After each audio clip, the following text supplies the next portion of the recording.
Hi guys, तो start करते हैं आज की इम्पोर्टेंट करंट अफेयर। तो सबसे पहले है एंटी विनम। तो ये न्यूज़ में क्यों है? क्योंकि सुप्रीम कोर्ट ने रिसेंटली सेंटर से कहा है कि ये जो एंटी विनम है वो अवेलेबल होना चाहिए हेल्थ सेंटर में, हॉस्पिटल में और हर जगह। तो जानते हैं ये एंटी विनम क्या होता है। तो उसके पहले ना जानिए कि स्नेक बाइट के कितने केसेस है इंडिया में, वर्ल्ड में। देखिए 58,000 से ज़्यादा केसेस स्नेक बाइट के हमारे इंडिया में हर साल होते हैं और इसीलिए इंडिया को snake bite capital of the world भी कहा जाता है।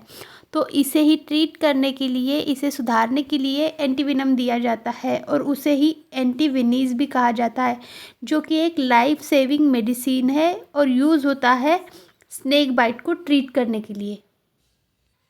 सो देखिए इश्यूज़ क्या है एंटीवेनम से लेके इंडिया में। तो देखिए इसका फर्स्ट इशू है कि लिमिटेड एक्सेसिबिलिटी रहे, यानी पुअर डिस्ट्रीब्यूशन रहता है रूरल एरियाज़ में, और रूरल एरियाज़ में ही ज़्यादा स्नेक बाइट के केसेस रहते हैं। कोल्ड स्टोरेज की फैसिलिटी नहीं रहती, हाई कॉस्ट रहता है प्रोडक्शन का, और ना ये कवरेज भी सभी को नहीं हो पाता। और जैसे वेरियस फैक्टर में बड़ा ही एक इम्पॉर्टेंट और अलग ही फैक्टर है, वो है कल्चरल फैक्टर। वेरियस सुपरस्टिशन, अंधविश्वास बहुत ज़्यादा लोगों में रहता है कि स्नेक बाइट का एंटीविनम दे दिए, हॉस्पिटल में ले गए तो कुछ और हो जाएगा। इसके कारण भी डिले ट्रीटमेंट होता है और पर्सन की डेथ हो जाती है। सो देखिए स्नेक पॉइजन यानी सांप काटता है तो जो जहर पहुंचता है शरीर में, तो कैसे कैसे प्रकार से पहुंचता है। तो उसके मेनली 3 टाइप है। पहला है हिमोटॉक्सिक, दूसरा है साइटोटॉक्सिक, तीसरा है न्यूरोटॉक्सिक। हिमोटॉक्सिक यानी जो कार्डियोवास्कुलर सिस्टम को अफेक्ट करता है, साइटोटॉक्सिक यानी जो सेलुलर साइट को अफेक्ट करता है, और न्यूरोटॉक्सिक यानी जो हमारा ब्रेन है उसे ब्लॉक कर देता है, नर्वस सिस्टम को, वो होता है न्यूरोटॉक्सिक विनम।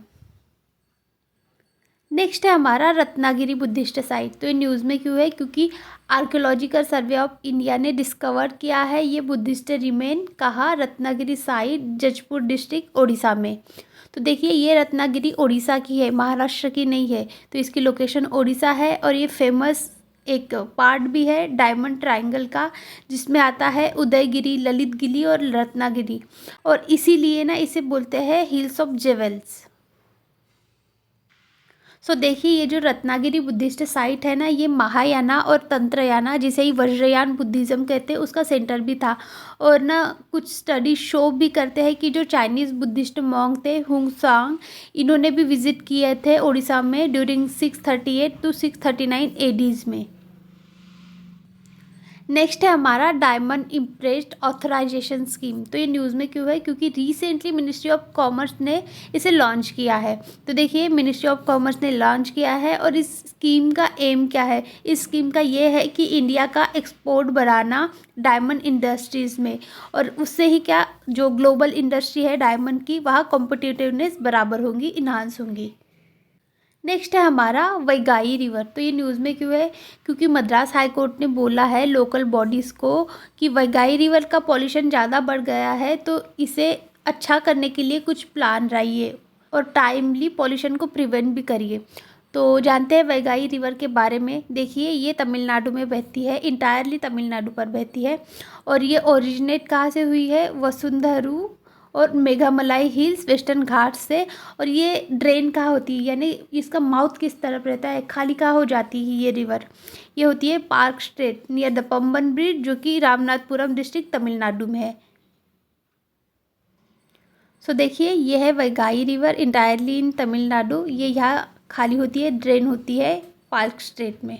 नेक्स्ट है हमारा आसाम कंजर्वेशन रिजर्व। तो ये न्यूज़ में क्यों है? क्योंकि ना यहाँ जो आसाम कंजर्वेशन रिजर्व है उत्तराखंड में, यहाँ बर्ड की काउंटिंग हुई है और यहाँ सिग्निफिकेंस रिजल्ट भी मिले हैं कि 5,225 बर्ड, उनमें से भी 117 डिफरेंट स्पीसीज़ मिली है। तो देखिए ये जो आसाम कंजर्वेशन रिवर है, यहाँ पर बेस्ड है आसाम कंजर्वेशन रिजर्व, जो कि ना ये आसाम रिवर यमुना की ट्रिब्यूटरीज है, जो कि देहरादून उत्तराखंड में है, और ये फर्स्ट रामसर साइट है उत्तराखंड की। देखिए ये जो आसाम कंजर्वेशन रिजर्व है, ये स्ट्रेटेजिकली ना सेंट्रल एशियन फ्लाईवेज पर बेस्ड है, लोकेटेड है, और इसे डिक्लेयर किया गया था कंजर्वेशन रिजर्व 2005 में under the wild life protection act 1972। Next है हमारा ऑयस्टर। तो ये न्यूज़ में क्यों है, क्योंकि रिसेंटली जो सदर्न क्रॉस यूनिवर्सिटी के रिसर्चर्स है उन्होंने ना एक रिसर्च पब्लिश किया है और वहाँ जाना है कि जो ऑयस्टर है ये हेल्प कर सकता है हेल्थ की प्रॉब्लम को ट्रीट करने के लिए, जैसे हो गए एंटीबायोटिक रेजिस्टेंट बैक्टीरिया को ट्रीट करने के लिए। जानते हैं ऑयस्टर के बारे में। तो देखिए ये एक मराइन एनिमल है, यानी पानी में रहने वाला एनिमल है जो कि बिलोंग करता है फाइलम मोलुस्का से, जो कि ब्लैकिश वाटर हैबिटेट में पाया जाता है। और ये क्या करता है, देखिए फ़िल्टर कर सकता है पानी अप टू 1.3 गैलन वाटर, 1 घंटे में 1.3 गैलन वाटर ये फ़िल्टर भी कर सकता है। और ये जो एनिमल है ना, इसके बॉडी में हर जगह आँखें होती है, आइज़ होती है, और ये क्या करता है उस आइज़ से प्रीडेटर यानी जो इसे मारने के लिए आता है, शिकार करने के लिए आता है, उससे बच जाता है ये। और देखिए बड़ा ही इम्पोर्टेंट और इंटरेस्टिंग है, ऑयस्टर के पास सेंट्रल नर्वस सिस्टम नहीं होता, यानी उसे कुछ भी लग जाए पेन फील नहीं होता, और ना ये कैपेबल होता है अपना जेंडर चेंज करने के लिए भी। देखिए अभी जो रिसर्च आई है उसमें क्या पॉइंटेड आउट किया गया है। तो देखिए ये जो ऑयस्टर होते हैं इनके ब्लड में ना वेरियस मॉलिक्यूल और प्रोटीन पाए जाते हैं, एंटीमाइक्रोबियल प्रोटीन, जो कि हेल्प करते हैं उनको प्रोटेक्ट करने के लिए इन्फेक्शन से। और यही प्रोटीन हम यूज़ कर सकते हैं जो भी एंटीमाइक्रोबियल रेजिस्टेंस क्रिएट होता है ह्यूमन बॉडी में, उसे ट्रीट करने के लिए। देखिए ये है ऑयस्टर, इससे ही पर्ल की खेती भी होती है, पर्ल आते हैं इनमें से।